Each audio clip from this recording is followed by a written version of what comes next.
Welcome to the explanation of my story of the Elder Scrolls V Skyrim. Now I am a bit late to this, probably a year and a half, a bit late, but I never really knew how to do this and I still don't. This is all coming from my head, it's not scripted at all, so I don't know how long it's going to take. Now the idea of this story, it came from me playing Skyrim for so long. I first played Skyrim when I was 17 years old. I had just graduated high school. Like probably a week or probably during high school I'd just graduated, Skyrim had just come out and I was playing it and loving it, and before that I discovered Oblivion I think a few years beforehand, and fell in love with the Elder Scrolls universe, this entire setting, and even now as a 30-year-old man I'm still playing Skyrim. And I had this idea crafted in my head of this amazing story with multiple characters, kind of like if you read Skyrim in a book, sort of thing. I have recently seen a lot more people that do play multiple characters in one setting, but it's more roleplay focused on that character that they've created, solely on, they're not a Dragonborn, they're not a guild member, they're nothing special, it's just a character they've created. And that's very impressive, to completely just create something brand spanking new and run with it when there's no real...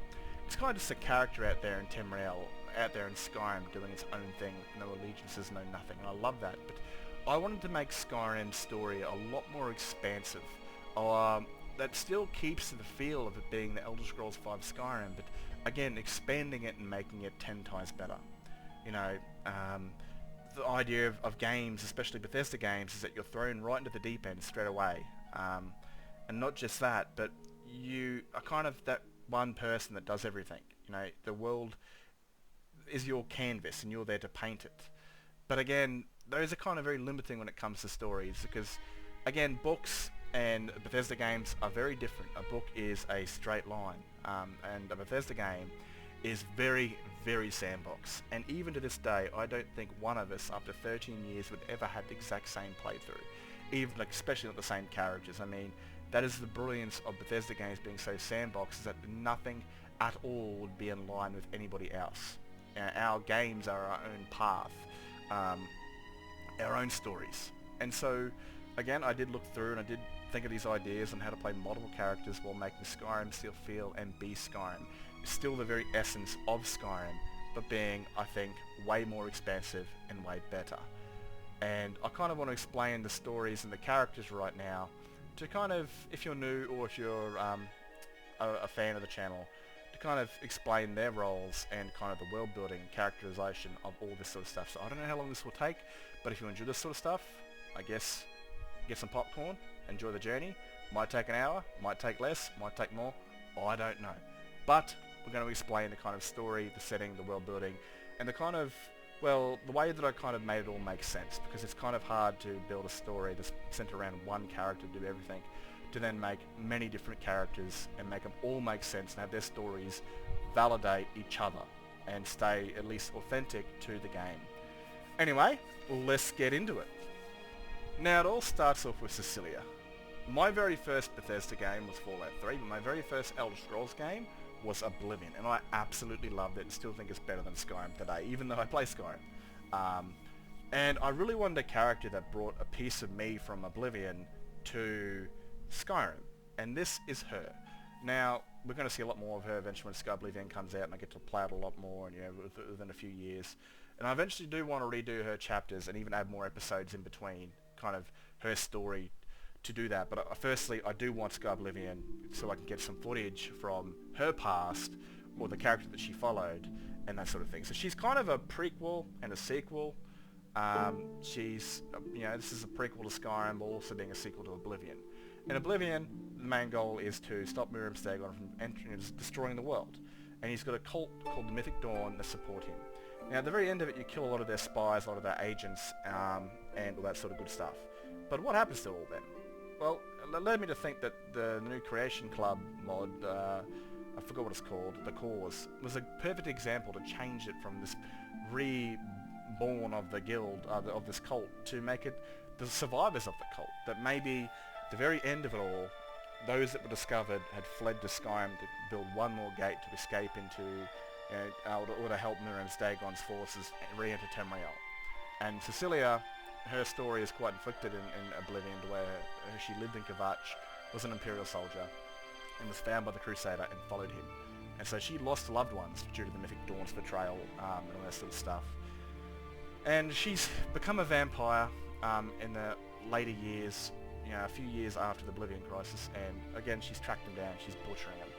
Now, like I said, her setting is from Skyblivion to be sort of a legacy character into Skyrim. She's kind of meant to be not liked. Again, her actual voice type is female condescending.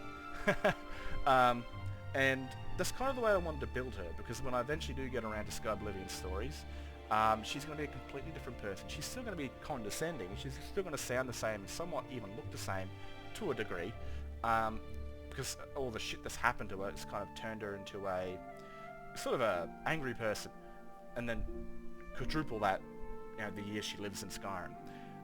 It's kind of just to introduce her and start the world building of Skyrim. As you can see right now, she looks physically different to what she does in my actual Skyrim stories because, well, I like to expand things by making vampires. I'm pretty sure that's an Oblivion thing too, where vampires look physically different the longer their age. But she is an introduction character, kind of, like I said, putting Oblivion to sleep by wiping at what remains of Mythic Dawn, and basically awakening Skyrim. This is the early years of the Fourth Era, the very early years. I think it's the fourth year of the Fourth Era, and she's only been a vampire for like a day or two during this setting. So it's kind of just to introduce the story, put an end to Oblivion, and awaken Skyrim. And in the future, I do plan on redoing this, making this obviously just quality better. The AI that I use has definitely improved since then, and of course my skills in editing have improved for what lacks their skills whatever skills their lack of. But I do want to improve these and add more episodes, especially chuck Freya into it, or her just doing more of this work, explaining who she is and what she is, where we get to see her in her early years before she met Freya, and eventually how she met Freya, and even raising Freya as a kid and then going out in jobs with Freya as a teenager, because I kind of abruptly threw Freya into this, and Freya is my werewolf character, which we'll get to in a short bit. I kind of just had like chapter 2 as Freya, without kind of explaining who she really was. She did explain who she was, but I want to set up in the next run to where you actually see her as a child, and then see her as a young woman, and then eventually during the timeline of when the Civil War's about to kick off, we see Freya as what we see her now. That's the kind of thing I want to see. But again, this is just to open up the story of the Elder Scrolls V Skyrim by introducing its character. This is the first character, and, well, awakening, I guess, the prophecy of the Dragonborn, the wait there for it. Now, I did abruptly just chuck her in this story. I should have done quite a few episodes, and I didn't really know how to do episodes back then, like I'm doing now with the Dragonborn story, so there'll be a lot more of those if I ever redo the story, where we get to meet Freya, like I said, as a young girl, and a young woman, and then eventually what she is now. That would be a lot better of a story setting instead of just abruptly chucking them in there. Even chapter 1, the very end of it, I actually decided to throw at the very end of it as a last minute decision, because I didn't know how to really introduce her, and then I chucked her in here and got her own chapter. But that's just the way that I did it. Now again, I wanted to start off with unimportant characters to this story, kind of world build, by having the miscellaneous characters show up first, because they haven't got a guild, they haven't got an alliance, they are supernaturals. And kind of, I thought Freya to me is my most aesthetically pleasing looking character. She is just like 110% love the way she looks. She is just like, she's got that barbarian feel down 100%, and she's a werewolf. Now, she's also a pureborn werewolf, so in my game I like to expand things. I don't want to change things. I don't want to give werewolf eye colours, but I kind of did want werewolf eye colours, so I made a new thing. I don't know if it's in the lore or not, but a pureborn. And a pureborn is born from a parent that is a werewolf. Either they were born that way or they were turned. And they've got these yellow moon-like eyes, and so they're in full control of their transformations. They can never be cured, and again, they're allergic to silver, as per usual with werewolves. Now, I had this idea come to me because of the 2 Daedric quests that involve 2 Daedric dogs. I forgot his name. Barbas, yes, that's the one. And of course, the werewolf Sinding, or Siding, or wherever it is, this quest right here. Now, again, when she starts off on her journey, she's already got the hide of Herseed, and she's already got the woeful axe. The Rufalax? The Rufalax, that's the one. The Rufalax. And she's already got those in her story, and that's due to her backstory, basically finding the man that killed her family, taking his axe, taking his head, and she was awarded Hersin's hide, which gives her the opportunity to earn the other items of these Daedric quests, which are choice rewards for good or bad, while at the same time helping these Daedric mutts, helping Sinding not be killed by the hunters, the werewolf hunters, and helping Barbas return to his master's side. So she gets the face mask of Clavicus File, instead of, she's already got the axe, and she gets the ring of Hersin instead of the hide, which kind of plays into her story quite a bit, plays into her background, which I really love. Especially, I didn't really know how to fit the helmet of the face mask of Clavicus File until a mod came out, and then I put it into a ancient Nord helmet, and it looks fucking superb. I mean, that right there was so aesthetically pleasing to me. I loved the way it looked. It looked absolutely fucking beautiful.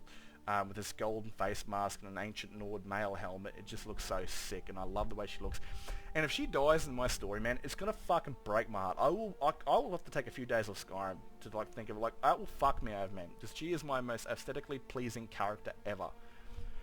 Having her die will break my fucking heart. I'm just gonna say it right now, and that's part of storytelling, that some of these characters can and will die. And I really hope to the gods, I hope to the nine, that she does not cark it, because she is a very important character to me, because I just love the way she looks. She's an absolute kick-ass, and all that sort of stuff. So she's just sort of that freelance, pure-born werewolf, out making her own sort of thing. This is the sort of characters that I love to also watch from other YouTubers that role-play their own characters. She hasn't got a role in the guilds or the civil war. She's just herself. And it'll play part later on in the story where she does meet the Dragonborn and becomes part of the overall story, just like Cecilia and just like all the other playable characters out there. Let's move on to sort of the guild characters that I kind of start with. I turn them into a kind of a prequel, or sort of a world builder. I'm trying to look for the right word here. I set them up for Skyrim before the main events kick off. Now, the first character that we start off in the guilds is Minerva. Now, I wanted this as a prequel, you know, before the year 201 where everything sort of kicks off. I wanted to add Minerva, who was an adventurous, explorer, who was an alt.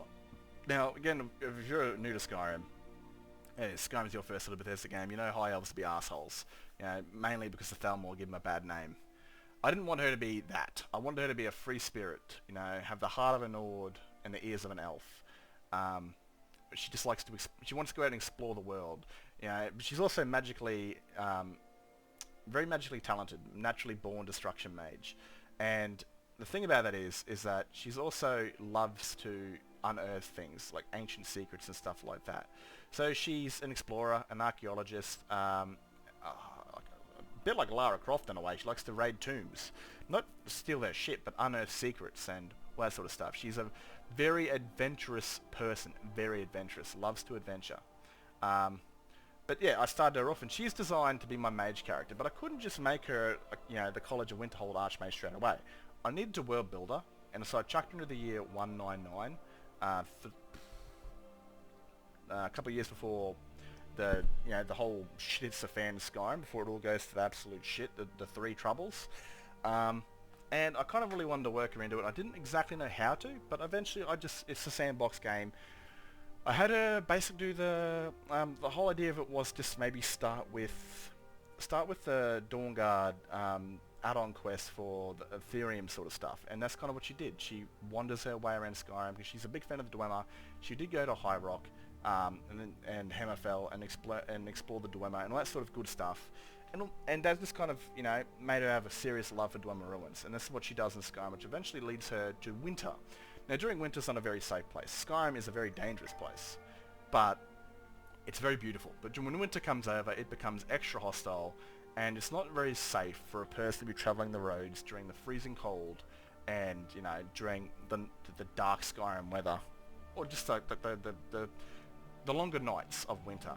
So she decided to go to the College of Winterhold and, you know, learn some magic for a time, and then eventually, you know, when the winter was over, she'd return to the roads and do stuff like that. But again, her plan completely changed because of the College of Winterhold questline, which led her to becoming the Archmage of the College of Winterhold, which would later on down the track, when the Dragonborn is looking for an Elder Scroll, she would bump into Minerva and well, this is kind of where their journeys would start to interlap and become one. And as currently in my chapter series, we've got Minerva following the Dragonborn and aiding them in killing dragons and learning words of power and stuff like that. So that's kind of the idea.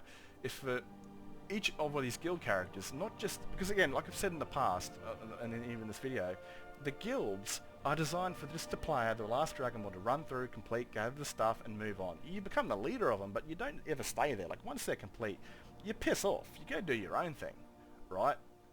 With these characters being made specially for the guilds, it makes the guilds part of Skyrim's actual story. Their leaders are actually their leaders, and instead of them just being something that you complete and run through and move on, they're now actually part of the world. They become part of the actual story itself. And so, since Minerva becomes a companion of the Dragonborn, it's kind of the College of Winterhold aiding the Dragonborn, so they've now got a prominent part in the story, which I really like. Now, again, we're going to move on to the next character, the next guild character called Tonrock, and I wanted to do something unique for this, for the companions. I didn't want it to be a standard Nord, so I decided to go with a Redguard. Now, when Tonrock comes to the story, I think it's the year 200, so by now, when he's walking into Winterhold, Minerva's already the Archmage. Yeah, he's kind of, he comes from Hammerfell, but he was born in Skyrim. His parents moved back to Hammerfell, and eventually his dad was killed in a mining accident. His mother was beaten by a drunk and killed, and Tonrock then killed him, and he discovered his love for murdering people, the right way, I guess you could say, and he became a mercenary. And he basically took jobs for the Crowns and the Forebears and whoever else, and fighting off Dominion soldiers that were not really obeying the peace. I don't really know the entire lore behind it. But eventually he came back to Skyrim because a price on his head by the Dominion, the Dominion wasn't in Skyrim. There was just the Thalmor. He arrives in a stage where he's very on his own, out there living off coin by coin and not doing the most honourable jobs. Kind of just a drunkard mercenary, just out there screwing who he can and drinking what he can and just killing what he can. Before eventually he meets the companions and realises that there's actual honour to be made in his job and a sense of purpose, where it's no longer just about earning gold and killing people. It's about it's about doing it with other people, enjoying the murder together, and having a place to call his own and people to call his family. And the same thing for him, that Minerva is eventually when the Harbinger finds out about the Dragonborn and the Dragonborn calls for allies, the Harbinger is honor bound to aid the Dragonborn. He will seek her out and offer his services as the companions of old should, because companions are meant to be the most honourable warriors in all of Skyrim. And now this is where they're, instead of being just mercenaries like they have been for hundreds of years, and even werewolves, he's kind of moved away from that path. He's kind of put the companions back on an honourable path, because members of the Circle aren't by blood, but by their merit, their honour, their skill, and that sort of stuff. And now the Dragonborn is called for help. He has gone and gathered the forces of the companions and taken them to aid the Dragonborn in stopping the dragons. And like I said, his path is his own until eventually it intersects with the Dragonborns. There is one guild character that will not do that though, which, he's not a very nice fella, but we'll get to him kind of soon. Now we kind of shift over to the Civil War, right? Skyrim's, I think one of its biggest flaws is the Civil War, both in its quest design and how it's told. Now, it's not really a civil war. It's civil unrest, but it's not a war until someone attacks another city, like that's when a war actually kicks off. And it doesn't actually happen until the Battle of Whiterun, so it's civil unrest until then. Now, this is kind of a prequel that I wanted to introduce my Stormcloak character, because naturally I'm an Imperial player. I support the Empire as a person, but again, I wanted to mess around and tell Skyrim's story authentically, while telling both sides of the war from two different perspectives. These are very important characters to me, and I went through and I think I've outdone myself when it comes to telling Sigurd's story. I went over and fucking beyond, compared to someone that doesn't have like a main Civil War story, because I don't play as her. And that's essentially what Sigurd looks like right there. Kind of play the prequel of her grandmother, learning a bit more about her ancestry's line and that sort of thing, which kind of leads not just from her grandmother but also to her mother. Now, I did want to set up Skyrim a bit. I did change some tiny things in lore, I guess. When it comes more to Ulfric Stormcloak. Now, Ulfric Stormcloak is just this character you know very little about, that apparently he was sent to the Greybeards as a boy, and he was then, he came back to fight in the war. None of it at all makes any sense to me. Why would, Jarlship is very much like kings and queens. It goes down to the next of heir. Why would why would Hogue Stormcloak, this fellow right here, send his only son to become a monk of the Greybeards? That is a lifelong commitment. That is once you become a monk, you're a monk for life. So I expand upon the story, and I gave Hogue an older son that went off to the Great War, and who had died fighting. And then eventually Ulfric found out that his brother was killed, but also found out that he was now in line to become the heir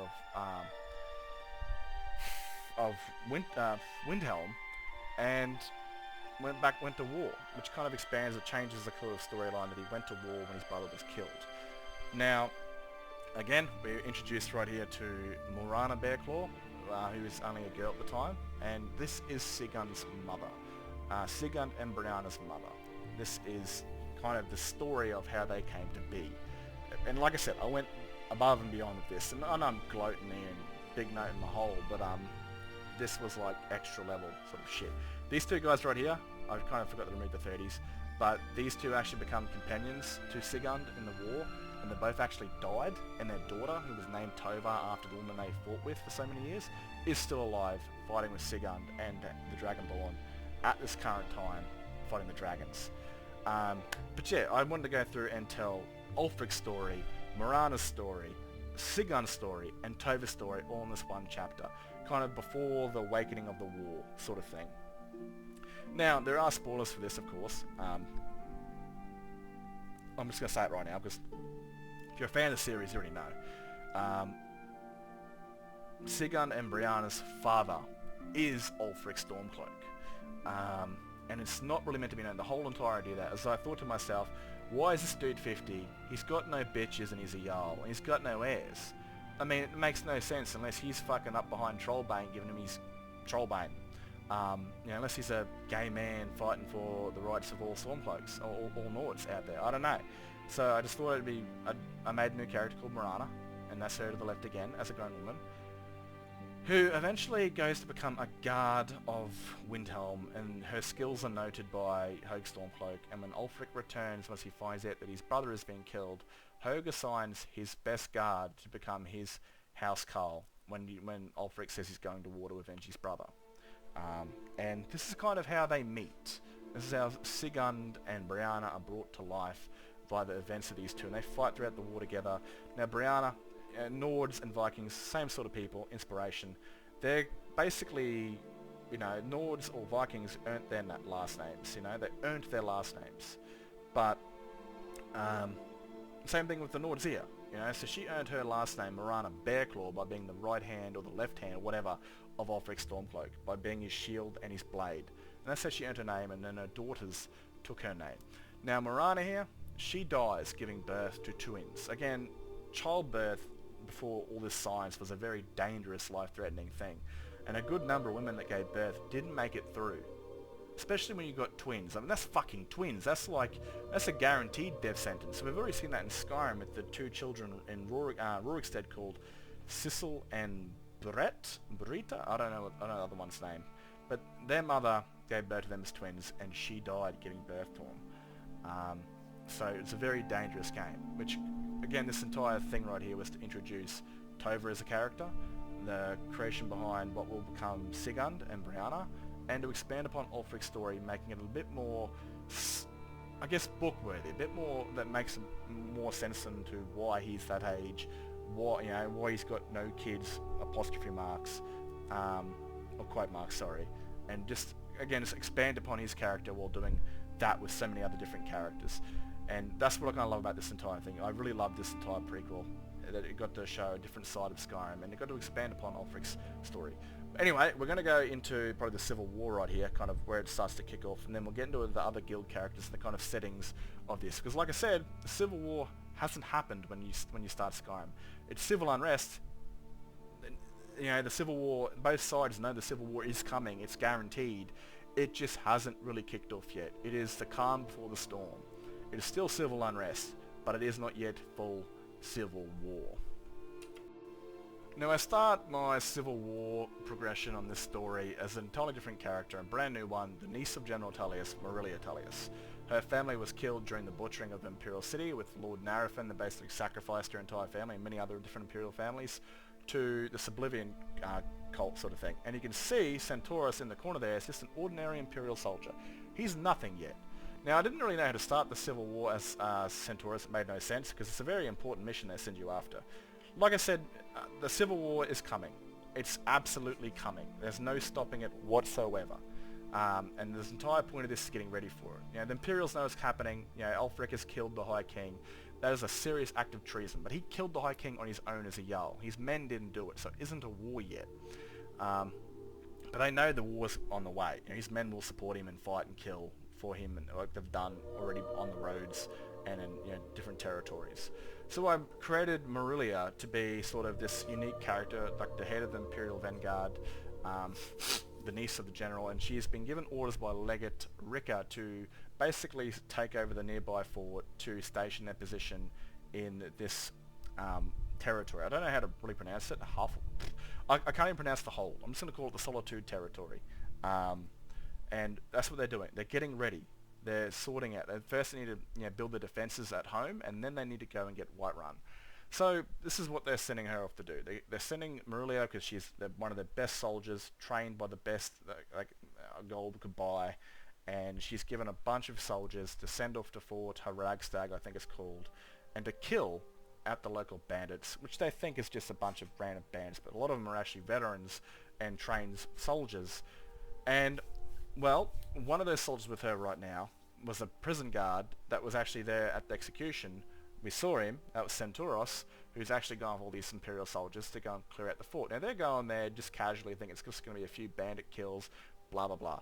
Doesn't go that well to plan. The place is well stationed, the place is well fortified, and a lot of these bandits are, they're trained. So it doesn't go exactly to plan. At the end of the day, only Marilia and that Imperial prison guard survive, which kind of introduces Senturos into the story as the lone survivor.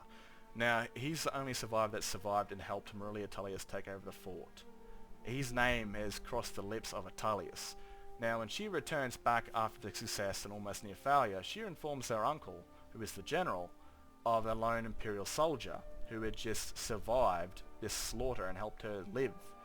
Now, General Tullius at this time is looking for a very trusted person that is unknown, someone that he can count on to get the job done, because he can't afford to take Marilia or any known Imperial soldier to go deliver a message to Whiterun, because the Stormcloak spies will see this and they'll intercept them and kill them.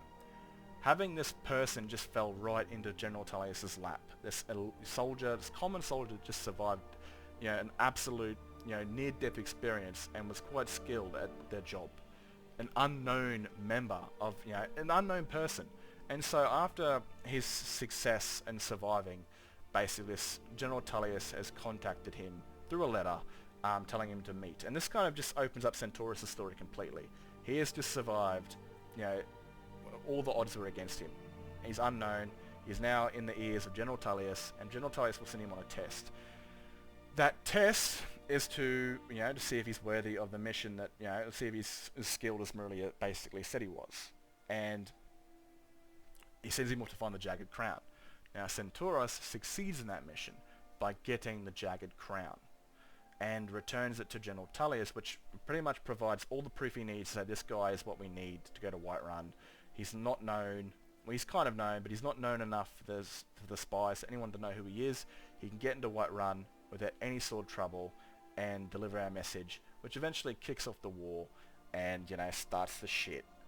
Now this part of it is, I just really wanted to do like the kind of with Ulfric Stormcloak, rocking up to challenge the High King and kill him. And I kind of really like this, I don't know what mod it is, it's Unique Armory or something like that, where this cool Stalrim sword the ancient kings used to use, and this is kind of how Ulfric gets it, because he kills the High King and takes his blade, and he now uses it, and we'll see him use it later on when it comes down to, when he's going to fight Senturos and Marilia at the very end of the game. But again, I just kind of wanted to shout him down and kill him that way, because it kind of made a bit more sense that Ulfric actually does shout him to the ground and then kills him, but does kill him with the blade, because you know the Imperials will say that he shot him apart by cheating, but you know he did honorably kill him. Now again, we've jumped from the prequel into Tova's side. I mean, this is going to go for fucking ever, but again, I've done so much of the story already that I might as well explain it all. Tova, now, she's... Like I said, the war is coming. Ulfric has killed the High King. There's no doubt that war is on its way. So all sides are sorting out, you know, their positioning. Now, Tova is commander of her granddaughters, who have basically, who are raiders, but she is assigned to basically gather the powerhouse, or gather the supporting side of the Stormcloaks on the Whiterun families. And that is the Great Mates, because Freya was actually her battle sister in the early days of their mercenaries. Back in the prequel, Freya was actually a companion of hers that eventually married into the Greymane family. And so, since she has connections with them, she's sent to Whiterun to gather them as an ally, for when they do take over Whiterun, the Greymane family will run the place. Now, I had no idea back then that I would actually have the Greymane family. I only did this because it was part of the story that they wanted to sort themselves out and gather allies, you know, for the potential takeover when they do take Whiterun over. Back then, I obviously knew the Empire was going to win, but I just did this for the whole story expectation that both sides are now setting up. Now, she does this quest where she has to find Freya's son that's been imprisoned by the Thalmor, and her granddaughters basically go along with her, and it's a very far edge of the Imperial territory. They get in, they slip in, they slaughter all the elves, and they rescue the son of the Greymane family, basically allying them with the Stormcloaks, so you know that they're now proper allies. They've saved their son, and when the Stormcloaks take over Whiterun, they will be the Stormcloaks' leadership in that city when it's controlled by, you know, Ulfric Stormcloaks forces. Back then, I had no idea that it actually would be, until I found the console commands to actually take over the city without having to like break my game, which is fucking amazing. And yeah, we've now got a complete and utter, in my current game, the Stormcloaks do own Whiterun. So eventually, this actually did work out completely and utterly, and I fucking love that. So sometimes, anyone that's writing a book or telling a story will tell you that sometimes these stories write themselves, and they fucking do. Now let's skip all sort of past this and jump into the Civil War. Now, we're playing as Senturos, and this is the chapter of the Civil War of Skyrim that actually starts. He has proven himself to be a very reliable soldier. He's been promoted, and he's been sent to Whiterun to deliver a message to the Jarl of Whiterun to tell him of an upcoming, you know, this and that, and wants to... Basically, if you own the center of a map, you have the gateway into all territories, right? That's kind of the idea of it. He's been sent there to gather the, you know, the Jarl of Whiterun as an ally for the Empire. And this is kind of where his story really kicks off. And he's introduced into the Bear and the Dragon, but this is kind of really where his story kicks off as a character. He is sent there just to deliver a message, but then he's sent to Windhelm as an Imperial soldier to deliver a message from the Jarl. You know, it's very dangerous.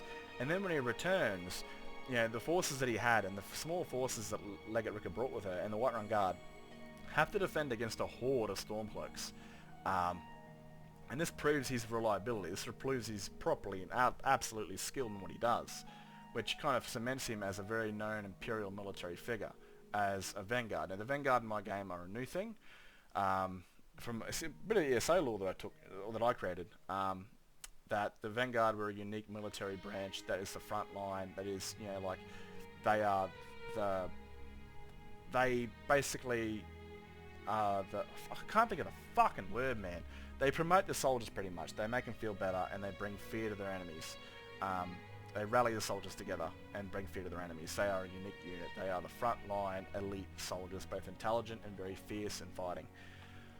And again, Senturos, once this battle is commenced, is promoted to an Imperial Vanguard, which only young officers can become. But again, being a Vanguard, you're made through with war. Yes, Maria Tullius was made a Vanguard for war, but she was out there fighting and did earn it through combat. And of course, having an uncle that's a general does help. But Senturos becomes the very rank of this of a Vanguard due to acts of war, because only Vanguards can be made in times of war. match. It's like the way I like to think about it, and that does tie with my ESO character, Senturos, who created the order for the general back then that wanted to become emperor before he fucked around with Metamarco and blew the skies open. Now, this chapter takes place in the actual Civil War. We're going to skip into that real quick. This is actually a nightmare to film. It really was. It fucking drove me mad, but eventually I got it through. This is properly when the Civil War actually starts in the game. So we've now gotten the progression of the story where the Civil War is officially started, where one Jarl has attacked another Jarl with his forces. You know, the Guard of Windhelm and the soldiers supporting him have attacked another city in Skyrim, officially creating a war, a civil war. And this is kind of where it kicks off. This is the first trouble of Skyrim. There's 3 of them. The first is a divided Skyrim lit on fire by war. The second will be, well, the vampires and their menacing of the night, and the third will be the dragons, which the main character, who is not yet in the story, will take precedence in both of those stories, kind of to world build by them. But by this time we've got 2 of the guilds established, the Fighters Guild, the Companions, and the Mages Guild that are already in this game already. And funny enough, Tonarok was actually in this battle because the Stormcloaks were laying siege to his city. He joined the Imperials and fought alongside of them. And by this time he's only become Harbinger a week ago, you know, and he's new to the role and he's all fighting. He's got the rest of the Companions that don't want to intertake at either side, getting civilians and taking them to safety. And you know, Tonarok's gone outside of his blade and started cutting down Stormcloak soldiers because they were throwing rocks at his city. So again, we've built 2 of the guilds up. We've now started the Civil War and the progression of the story. Let's kind of check out the other 2 illegal guilds and see what we do with those to kind of world build them into this Skyrim story. Now, for the Dark Brotherhood, the Dark Brotherhood is a fucking plot hole on Skyrim. It's an absolute, it's like they added this shit at the very end of making Skyrim. None of it makes any sense whatsoever fucking ever, and it annoys the shit out of me because if you start the game and become a Stormcloak, then you got to do the Dark Brotherhood quest line, and then you got to go kill the Emperor, who rocks up the Solitude, which is controlled by the very people that kicked his legions out, that just made him #1 enemy. The Emperor is not going to come to Skyrim when his enemy now controls it. Especially even if it's a fake Emperor. They're not going to allow him to come to his cousin's funeral. Like, what the fuck, man? They're his #1 enemy right now. You know, that's physically his enemy. It makes no goddamn sense, especially their Pentilius Oculatus when you got to go and kill the son of Commander Maro. He's walking around his Pentilius Oculatus, making sure places are safe, going into Stormcloak cities. Oh, no, they're safe. Whereas his full secret police uniform on. It's like, are you fucking serious, man? Are you serious? So stupid. So unimmersively moronic. So, again, the only sensible thing is to kill the Dark Brotherhood in this sort of place. But, again, you miss out on some good story, and you miss out on a lot of items. Right? Like I said, you run through these guilds, you want to gather the story, you want to gather the items before you piss off.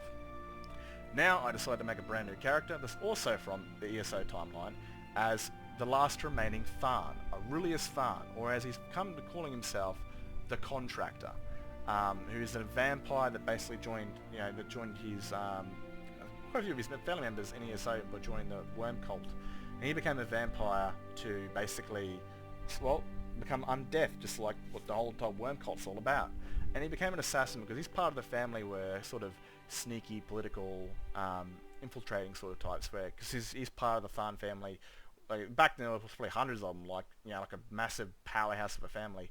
That his father and mother weren't completely known exactly, so that part of the family could sneak around and be sort of unknown to people. And he joined the Worm Cult, became an assassin, became a vampire, and this sort of stuff. Now he eventually, during the War of the Red Diamond, which happens I think a couple hundred years before Oblivion, he kills quite a few people, gets quite known for being the Contractor, and when the world becomes a bit more dangerous and people are actively trying to hunt him in large numbers, he'll disappear off into a tomb, lock himself away and go into slumber, and get woken up a couple hundred years later when everyone trying to kill him is dead and their ancestors, or their descendants, are kind of old and forgot about him and stuff like that. But, it didn't actually happen.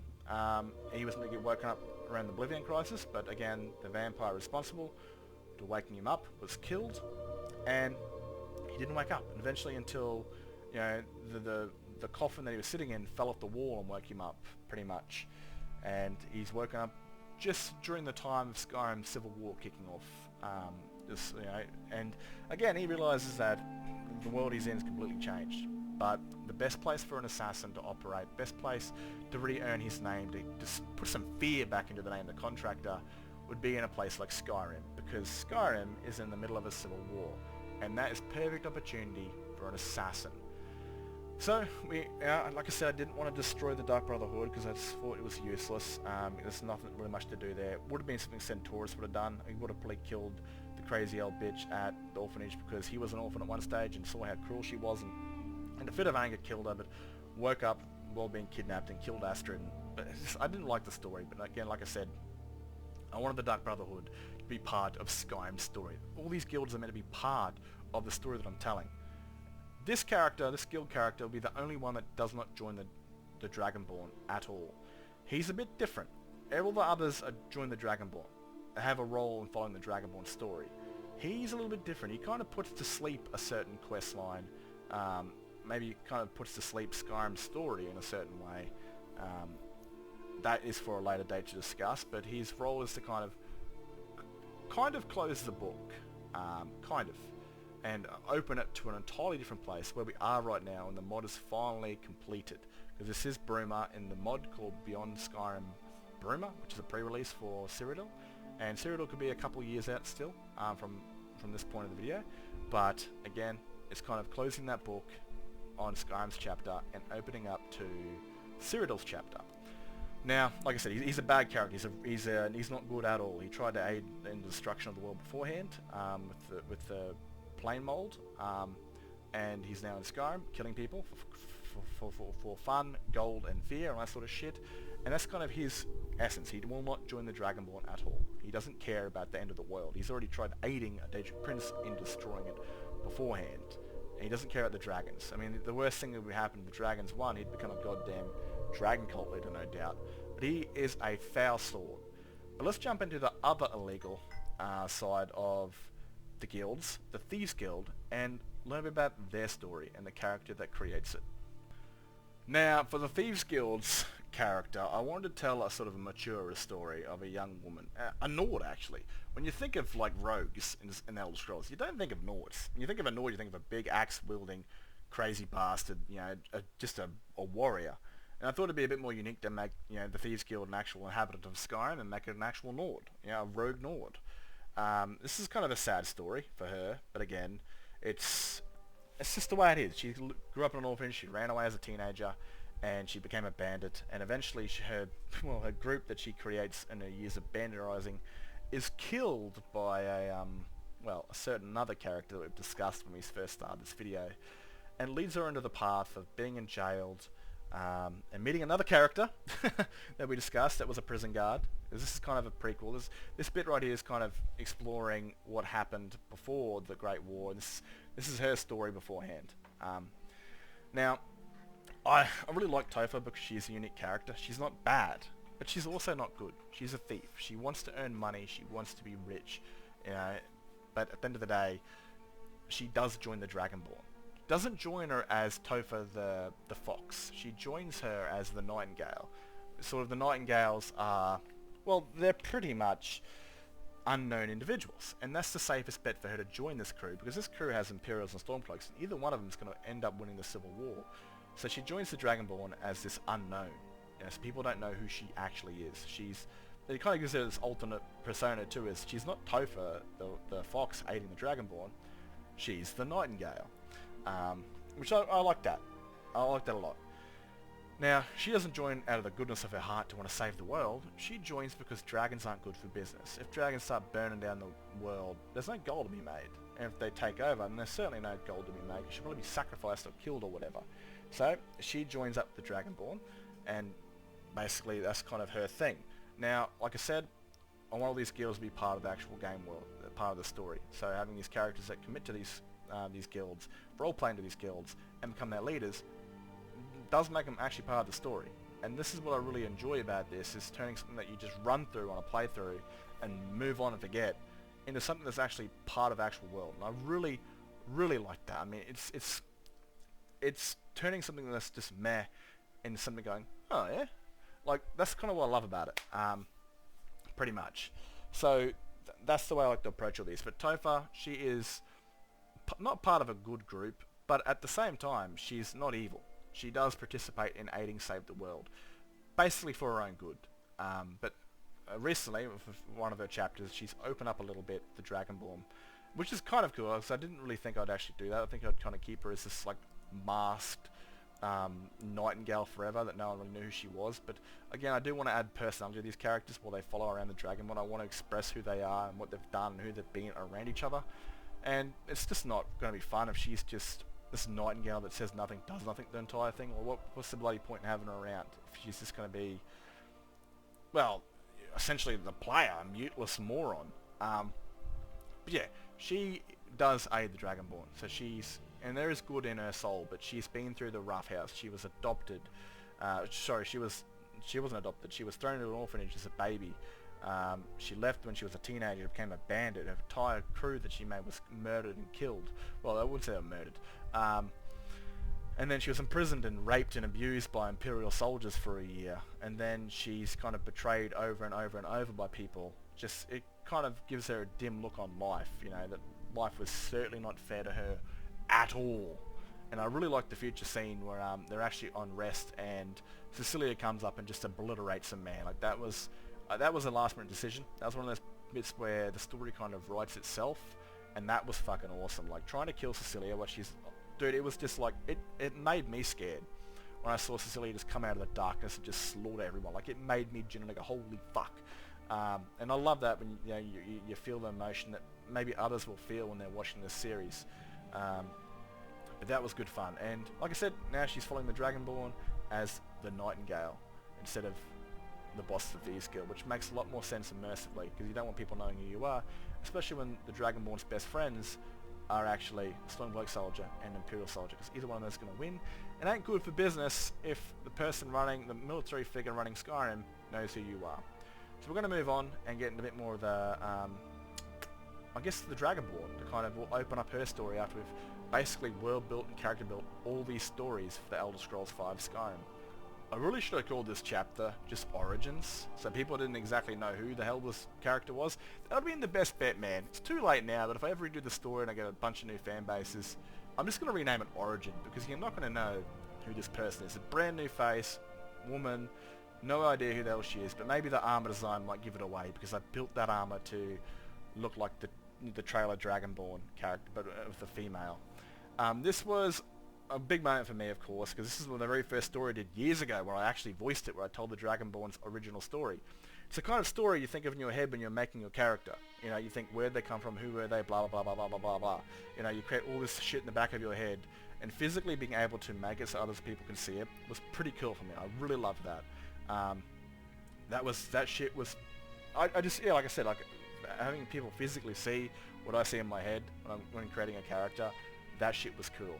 And I did a lot more work in this one, telling the prequel of her parents, and I started this off letting people think that her parents were still alive, but eventually the further you go down into it, you realise that they're not. You realise where she is and what she's doing is kind of sad. But yeah, I really wanted to place the Dragonborn in the story as kind of like the last character. I wanted to world build with all these other characters telling their stories, building the world around before the Dragonborn makes an appearance into the world. I didn't want to throw her in there and just have her kill a dragon straight away.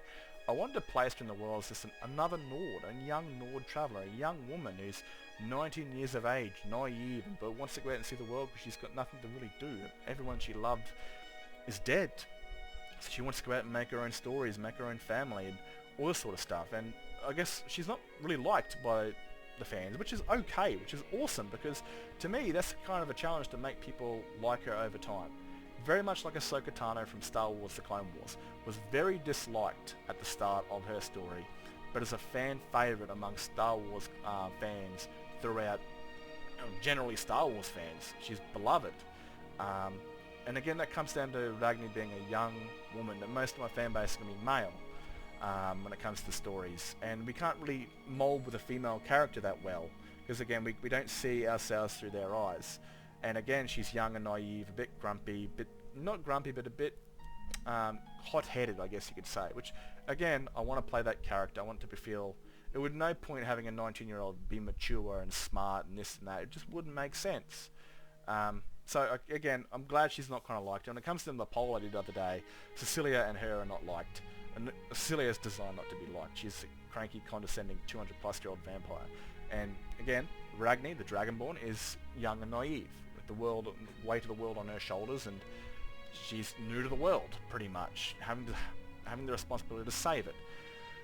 But yeah, this is something that I had to wait a long time for to build the story up, because like I said, the guild characters, the Civil War characters, the miscellaneous characters, they all had to build the world around her before I threw her into it, before I made her a part of the story, because she is, at the end of the day, the main character. She is the last Dragonborn to fight the ultimate evil that Skyrim's story foretells, and that is Elderween, the World Eater. But like I said, I didn't want to make her a Dragonborn straight away. I wanted her to live a little bit. I wanted her just to be another, just another Nord traveling the roads, pretty much. Just a nobody, essentially. Just another young Nord on the roads, no one important. And I thought, like, how do I do that? At the time of this, I had no idea. I had no idea that she's going to become a bard. Not a fucking clue. Say before this, I had her join a mercenary crew and they were killed by a dragon, which she killed that dragon because it was wounded, and she became the Dragonborn. But then I remember editing this and thinking, wait, she was playing musical instruments with her sister. And when siblings die, you want to carry on their dreams that you had with them. Maybe she goes and joins the bards, because no character that I have makes any sense of becoming a bard. She might want to progress becoming a bard, because maybe it was her sister's dream, and her and her sister's dream when they were kids. So it really befitted her to becoming a bard, and it just worked out perfect. Like I said, man, the story wrote itself, and I fucking loved that, man. It was beautiful. It's a dream she continued to follow.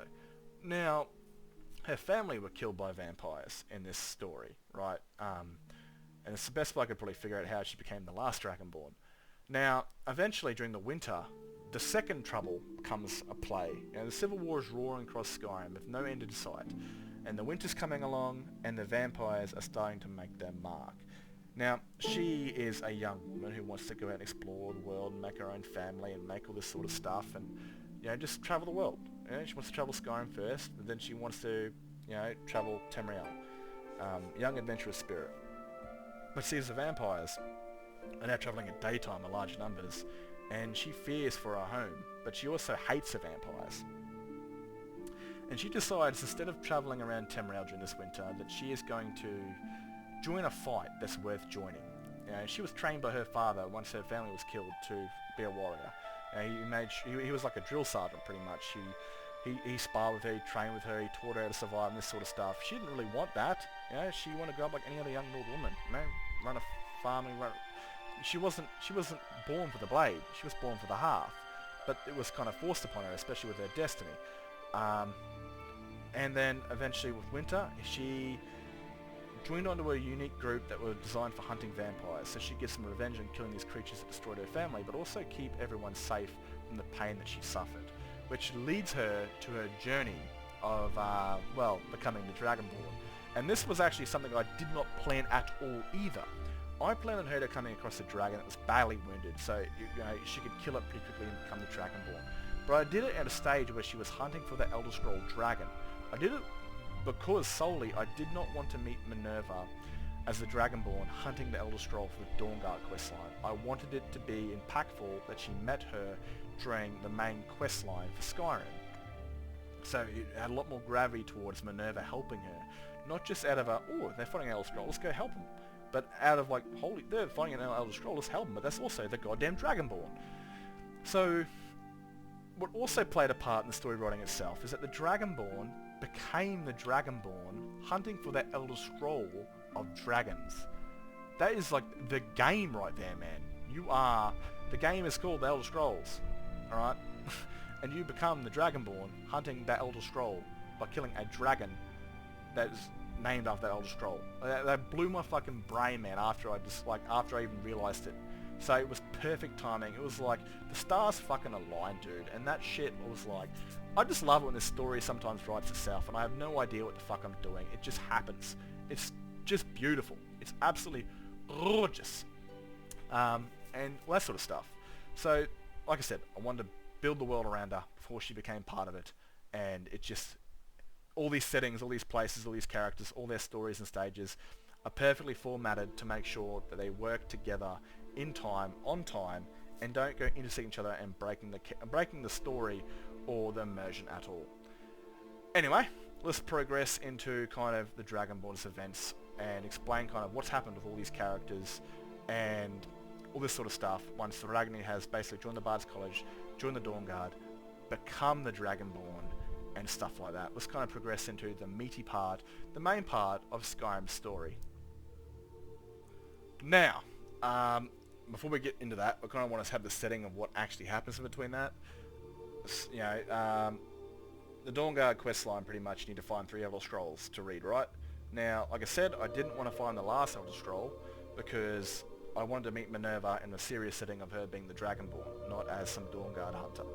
Now, I was kind of forced to find the first Elder Scroll because you kind of have to, because Serana won't leave your side and you got to go find a mother. And this questline actually opened up some, like, this wasn't actually planned, I got locked into it, and I made it work perfectly fine.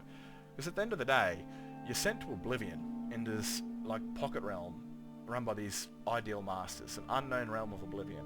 It's pretty much where the souls go once they're expended, and it's a place of darkness and evil, pretty much. And the Dragonborn goes into this around, I don't know if it's the middle of winter, but goes in this realm, and they're there for a few hours. You know, again, Ragni has to become a vampire to survive this place. She has to become the creature that she's hated. And she's got Serana following around. She doesn't really much like Serana. You know, she accepts her because she needs to, because this is part of the journey of stopping the world from being destroyed. And she goes into Solcan as a vampire, and when she comes back out, you know, she's not hungry or thirsty. She didn't experience any of the negative effects of it because she wasn't in the land of the living. There was no sun there to hurt her. There was no blood there to make her thirsty. But when she came out, it had been many months later. And it's kind of the trope of, like, Oblivion doesn't play by the same rules that Tamriel does. Its time is very different. For 6 hours there, it was 3 months in Tamriel. You know, and she came back and she experienced the really negative sides of being a vampire. She almost lost herself to the very creature she hated. But the one person that helped her and returned her back to being immortal was the very person she disliked, Serana, which opened her eyes to who Serana really was and not what she was. And starts kind of the Dragonborn's love interest, I guess you could say, when it comes down to it. Kind of starts her arc, because she's meant to be the last Dragonborn. And being a woman, you know, if you take a bit of dick, normally, you know, babies come along. So the best way for her to become the last Dragonborn while being a woman is by dodging the dick, plenty of it at least, she dabbled in it a bit, and being with a woman for the remainder of your life. Because again, doesn't really work that way, especially in the fantasy setting, unless there's a donor, a donor with a boner, and all that sort of stuff. So a lot goes on there, but once this happens, man, once she goes into the Soul Can and comes back, the bad shit happens. Now, like I said, I do want to redo this series, and when this actually happens, what I want to do is the Helgen event. You know, when she goes into the Oblivion, there's no dragons, but when she comes back, they're here. So this is like the later, this will happen during the later year of 201, where Alderman goes to Helgen and destroys it, saving Ulfric Stormcloak. And I kind of want the prisoner to be like a character that actually eventually shows up and joins the Dragonborn in the next run. But Senturos will be there. And I want some story there where he sees Elduin destroy his forces, the one that captured Ulfric, and the war was about to be over, and he was about to have Ulfric's head cut off, and then the dragon attacks, and then boom, a couple months later, the Dragonborn comes out of the gate, or comes back to the realm of, you know, Tamriel, to find that it's now no longer winter, and yeah, I did miss the opportunity on that one, but in the story that actually happens. But I don't ever show it off, but next time definitely will have Helgen as a sort of thing that does happen in the background with this story, where the Dragonborn is off, well, while Ragni, the Dawnguard hunter, is off in Oblivion, the dragons will return while she's there, that sort of thing. Now let's get into the Dragonborn sort of thing. I just want to get through this as a single this is a single bit of a video, not spend 2,000 minutes bloody talking about the events of her being the Dragonborn. Fucking hell. So much has happened at this point of the story, where, you know, she's killed the dragon trying to find the Elder Scroll of Dragons. She's had to abandon her quest for the Dawnguard to fulfill this new quest, because the entire thing is based on fate and serious senses of weird feelings, and she felt seriously compelled, like her body was no longer in control, that she had to go and join, find what the Greybeards wanted from her. So she had to abandon her quest for a new quest to stop a greater evil. And this, she meets plenty of new characters. The Civil War characters are sent together as an ally, because if a Dragonborn's there, the first thing people are going to think of is Tiber Septim and Riemann Cyrodiil, and conquerors. And both sides are going to want that peace, because the war just keeps going. It's not ending. There's no end in sight. And having a Dragonborn on your side is a guaranteed game ender for your enemy. Right? You're going to win the war. So they've sent their best soldiers there together, and the Dragonborn as an ally to help them win the war. But unfortunately, both of them are rocked up, and now they've got to basically fight against each other to win the Dragonborn's heart for their side in the war. And so they offer to help her on her journey to eventually get her to side with one of them. And this leads them down a path, blah blah blah. They eventually have to go again, find the Elder Scroll of Dragons, learn the word of power that defeated Elduin, realise it wasn't actually the word. They try to fight him, it goes horribly wrong, he survives, flies away, and a lot of her friends have died. And now she has to align with peace. She has to get her friends to, these people that she trusts a lot by this stage, to gather their forces and sort a peace out, because at the end of the day, Elduin's eating souls from Sovngarde, and Nordic warriors from both sides, and anyone that worships Shore is going there to be devoured and making Elduin stronger. So they have to sort a peace treaty out, and this peace treaty is built on the if we say yes to this, then we can build our forces back up, but we can also get the Dragonborn on our side. And also the fear of, if we say no, the Dragonborn's obviously going to pick the side that says yes, and we'll make them our enemy. So they won't break this peace treaty up, because they fear the Dragonborn will join the other side and basically, become their enemy. So they're going to keep this until the Civil War is at least over. The Dragon War is at least over. That's the setting this bit's at right now, and she's gathered quite a few. Cecilia's found her, Freya's found her, a lot of the Tonarok, I'm pretty sure.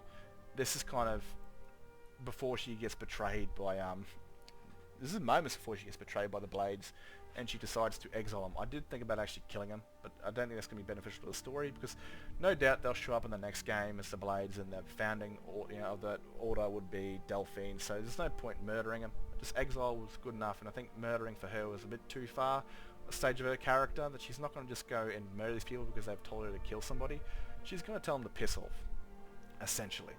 And this quest line I loved, man, because it gave me the ability to actually play as Senturos and Sigurd for the immersion of the story, for the actual proper characteristics of the novelization of Skyrim. It makes more sense that the characters aligned to these factions are actually going to go and speak to their leaders to sort a peace out. Not the Dragonborn that these leaders don't know or trust. Actual prominent members of their factions are going to go and talk to their own leaders and convince them to attend this peace treaty. Instead of, this stranger, because of their title of being Dragonborn. It's actually people that are known to them and that they trust. It's General Tullius and Ulfric Stormcloak. So it made so much more sense for these two to be part of this story to actually sort the peace out than the Dragonborn themselves. And I absolutely love that. It was just one of those things that just made so much sense of playing a multiple character story. These sort of things fit in. It was like Minerva, she's the one that found the Elder Scroll of Dragons, because she was experienced in Dwemer ruins and that sort of stuff, and the puzzle unlock to gather to get the Elder Scroll. These characters, it makes so much more sense that you play Skyrim with multiple characters, because, like I said, the Dragonborn can't be all things, and having multiple different characters there to do these things at different roles, it makes so much more sense for a story perspective. Now the Dragonborn has returned to their path, right? They basically defeated, they didn't defeat him, but they weren't able to kill Harkon. And she now had the scroll she was originally looking for the Dawnguard, the Elder Scroll of Dragons. And so now that now that Elduin was gone and she couldn't really defeat him, it was time for her to finish what she actually started, by defeating the clan Volkir. When she first walked inside these halls, she was but a sheep, and now she is the lioness, or I guess you could say, the dragon. She walked into these walls as a young woman, no dragon powers, and now she can shoot words of power out of her mouth and burn vampires to ash, essentially, which I love. It was kind of cool, because Harkon says, walk as a lion amongst sheep, and when she first went in there, as a Dawn Guard hunter, she was but a sheep, and when she returned, well, she was a dragon. And so, again, this just plays part of the story. Like I said, Elduin's gone, can't really deal with him right now, so now that I've got the scroll that I was looking for originally, found it in a different circumstance, I can now return to the Dawn Guard and finish what I said at the start. Taking out the vampires, taking out the terrors of the night. And so essentially, she returns to kill the lesser evil that she first started with, Harkon, and she does that. She kills him. Right? Now, this is kind of also beneficial to her power, because she learnt words of power before she knew she was Dragonborn while with the Dawn Guard. So they returned to that and they finished off that nightmare, because again, the vampires are the second trouble. Right? They're the second terror of Skyrim, the second bad mojo, I guess you could say. And returning to finish them off gained her a couple of words of power, I think. Gained her a word of power, but also helped clean Skyrim of its shit. So essentially, that's kind of what they're after, because she knows she has to fight Elduin again, but she knows she was too weak at the start, and she needs to gather her power to become strong, to absolutely dominate or survive an encounter, in case she has to fight him on her own, because he butchered her companions. Like, they got slaughtered, and he flew away like they were ants, because essentially they are. And so the whole point of this is to gather power after not being able to defeat Elduin. And that's what she's sent to now. Basically what you do is you go sort out the peace, you go talk to the Jarl, you trap the dragon, you piss off the Sovngarde, you kill Elduin. Easy as that. It's all done, it's all dusted.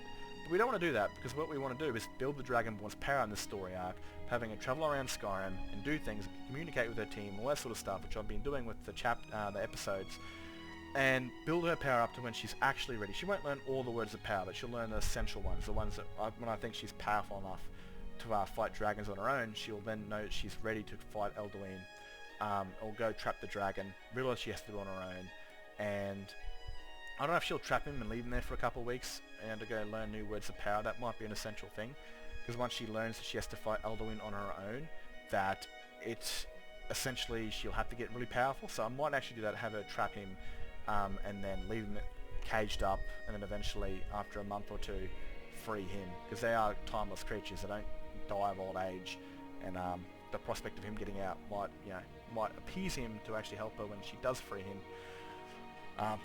What's his name? Odavin? That's the one. So again, at the current time, she knows she has to fight Elduin, but she has to get more powerful. So like I said, she's going into hunting words of power. Eventually, now we're going to get into spoilers here, right? The spoilers of the story. Eventually, she will fight Elduin and she will defeat him. Now, the resting moment of her two closest friends, Sigurd and Senturos, is that she's kind of obligated to join a side at the end of the Civil War. But she can't. I mean, she's still young and she's still impulsive, but she's also very somewhat light-hearted. They are her closest friends. She cannot betray them. If she joins one of them, she betrays both of them. She's so essentially, and it also plays into the part of once the main game is done, the character kind of fades off into nothingness and disappears or dies. Like the champion of Cyrodiil became the Mad God. It kind of plays into when she defeats Elduin, she returns, but she leaves her items like they were scattered across the floor like she died, and she disappears. And it kind of leaves the truce open in the air for a couple of months before they realise the Dragonborn is dead. They believe that she is dead. And eventually the war starts again. Sigurd and Senturos must go their own ways and return back to their factions after, building quite a bond with each other over the time that they spent fighting the Dragonborn. And a few characters a certain character will join Senturos, for sure. But I kind of want this war to start again during the winter and kind of end at the end of winter of the year 203. Now, the page closer, we talked about him being a vampire, right? Aurelius Tharn. Well, his goal is basically to assassinate the Emperor, close the pages of Skyrim, and at least the main story there, and the Civil War. So essentially, once the Empire wins the Civil War in my game, Senturos wins the Civil War. Essentially what will happen is Emperor will return to Skyrim to eventually visit his cousin's grave to pay respects, but also to celebrate the troops. He'll sit on the top of the arch, congratulating the soldiers of his great empire, blah blah blah. And then will return to his ship and a certain event will happen where he is assassinated by a member of the Dark Brother that were perceived to be dead because they were destroyed, and he thought it was safe to return. They weren't, which will close the pages of the Civil War and Skyrim's story and killing the Emperor, which eventually will open up to Beyond Skyrim chapters. But again, this won't happen in this part of the story because Beyond Skyrim Cyrodiil is probably still another 3 to 4 years off, no doubt. Still some time off. So that's just a kind of the page closer. Now, there's other side shit, kind of background stuff that I want to kind of happen, where eventually Sigund's captured by the Empire, and they discover what her heritage is, and they're about to kill her, but Senturos tries to get her out. Unfortunately, an Imperial soldier is killed. He is caught, he is imprisoned, basically dishonorably discharged, and issued for execution for aiding a traitor, especially a Stormcloak. But a certain somebody walks up the front gate when both their troops are kind of out there rioting, you know. A certain woman walks past with golden fiery eyes and walks in and basically demands that, you know, they are released. And that certain general realizes who the hell he's talking to and goes, holy shit. And, you know, what comes out of her mouth is, release him now, or I'll release my voice. And she basically promises the general if Sigurd is to start another war under her father's name, that she'll be the one to end it. And she walks out, goes back on her merry way, and they're both released from prison. And they kind of, both Sigurd and Senturos realized who it actually was that got them out and kind of go on the hunt to find him. But something happens. Now, there's an idea for this mod called Apotheosis. Unfortunately, I don't think that's ever going to come out. It does have a release date for next year, but the mod author, the guy that created it, is probably dead because he's been MIA for a few weeks, and he lives in Lebanon, and, well, Israel's been bombing the shit out of that place, so he hasn't been seen in a while. And there's a good chance that mod will not come out. And that's kind of the idea for the Dragonborn to disappear into fate, never be seen again officially. But that's kind of the hopes that it does come out, which is very doubtful. How the Dragonborn, in my story at least, disappears. Anyway, I think I've got the setting done, the world building, all that sort of stuff. And I don't know how long I've talked for, probably a fucking hour or so. But I hope this has kind of explained my story, the sort of novelization of the Elder Scrolls. Keeping it the Elder Scrolls, but making it, I guess, 10 times better, and making it part of a series that somewhat turns it from this game into an actual story.